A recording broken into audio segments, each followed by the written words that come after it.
Hi guys, എല്ലാവരും സുഖമായിട്ടിരിക്കുന്നു എന്ന് വിശ്വസിക്കുന്നു. നിങ്ങൾ ഇമോഷണൽ അബ്യൂസിനെ പറ്റി കേട്ടിട്ടുണ്ടോ? ചില ആളുകൾ നമ്മളെ അടുത്ത് പറയും, അതിപ്പോ നമ്മുടെ ലവർ ആവട്ടെ, ഫ്രണ്ട്സ് ആവട്ടെ, പാരന്റ്സ് ആവട്ടെ, ഹസ്ബൻഡ് ഓർ വൈഫ് ആരും ആവട്ടെ. ചിലര് അവർക്ക് ദേഷ്യം വന്ന ആ ദേഷ്യം, ആ ഫ്രസ്ട്രേഷൻ നമ്മുടെ അടുത്താണ് അവർ തീർക്കുന്നത്. എന്നിട്ട് അവർ പറയും, എനിക്ക് ഞാനായിട്ടിരിക്കാൻ നിന്റെ അടുത്തേ പറ്റുള്ളൂ, വേറൊരാളുടെ അടുത്ത് എനിക്ക് ഇങ്ങനെ ഇരിക്കാൻ പറ്റില്ലെന്ന്.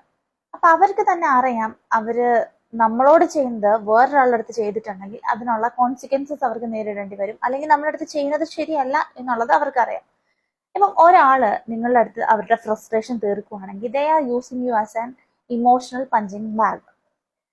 ഈ ഇമോഷണൽ പഞ്ചിങ് ബാഗ് എന്ന് പറയുമ്പോൾ അവരുടെ ഫ്രസ്ട്രേഷൻ നമ്മുടെ അടുത്ത് തീർക്കുമ്പോഴത്തേക്കും അതൊരു കൈൻഡ് ഓഫ് ഇമോഷണൽ അബ്യൂസ് തന്നെയാണ്. ഇപ്പൊ ഏതൊരു റിലേഷൻ ആയിക്കോട്ടെ, അത് ലവറോ സിസ്റ്ററോ ബ്രദറോ പാരൻസോ അല്ലെങ്കിൽ ഫ്രണ്ട്സോ എന്തോ ആയിക്കോട്ടെ, ഒരാളുടെ ഇമോഷൻ നമ്മുടെ അടുത്ത് തീർക്കുക എന്ന് പറയുന്നത് അതൊരു എക്സ്ക്യൂസ് ആയിട്ട് കൊണ്ട് നടക്കരുത് ഒരു റിലേഷനിലും. ഇപ്പം നമുക്കത് ടോളറേറ്റ് ചെയ്യേണ്ട കാര്യമില്ല, നമ്മളത് ടോളറേറ്റ് ചെയ്യാനും പാടില്ല. ബിക്കോസ് ഒരാൾ ഇമോഷണലി നമ്മൾ അബ്യൂസ് ചെയ്യുന്നത് ഒരിക്കലും ശരിയായിട്ടുള്ള ഒരു കാര്യം.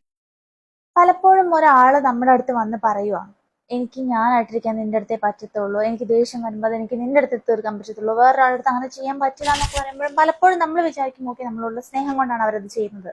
പക്ഷേ മോസ്റ്റ് ഓഫ് ദ കേസിൽ സ്നേഹം കൊണ്ടല്ല, അവര് നമ്മളെ അവരുടെ ഒരു ഇമോഷണൽ ഫ്രസ്ട്രേഷൻ തീർക്കാനുള്ള ഒരാളായിട്ടാണ് കാണുന്നത്. വേറൊരാളുടെ അടുത്ത് അവർ എന്തുകൊണ്ട് അങ്ങനെ ചെയ്യുന്നില്ല എന്ന് ചോദിച്ചിട്ടുണ്ടെങ്കിൽ അതിന്റെ കോൺസിക്വൻസസ് അവർക്ക് അനുഭവിക്കേണ്ടി വരും. നമ്മളാവുമ്പോൾ അതങ്ങ് സഹിച്ച് പുറത്ത് പൊക്കോളുന്ന അവർക്കറിയാം.